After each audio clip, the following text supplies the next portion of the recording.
For more on MSF's decision, we're joined by Loic Jaeger. He's the head of the group's mission in Greece. Loic, thanks so much for joining us. Yes, 90% of your funding comes from private sources, but we're still talking about millions of dollars less for your patients. Is this worth it?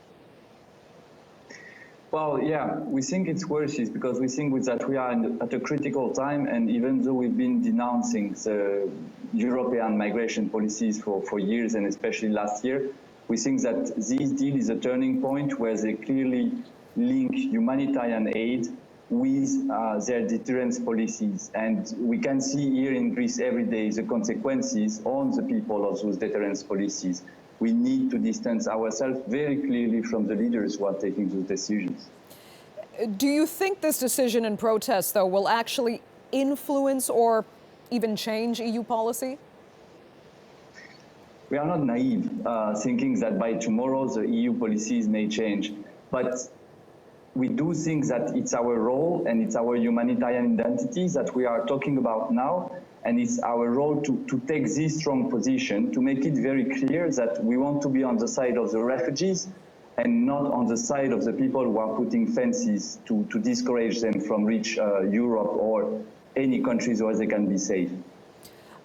But Loic, how do you think the EU should honestly be expected to manage this influx of people well? It's the biggest since World War II, and it was genuinely unexpected. Well, I think we should look at the big picture of where are the refugees in the world today. Turkey has 3 million refugees from Syria. Europe took only maybe 1 million last year. And most of the refugees, we are talking about 80–90% of them, are elsewhere in the world in very poor countries. So the real question is not, would be more like why those countries manage to deal with the refugees and Europe would not be able to deal with those refugees. One final question for you then. You've taken specific issue with the EU-Turkey migration deal. Why is it so bad, do you think, for refugees to be kept in Turkey?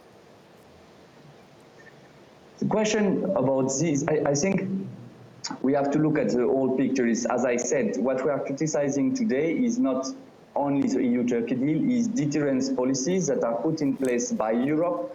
And we see that there is a domino effect with other countries taking similar decisions, which are depriving refugees from their right to go to safe place.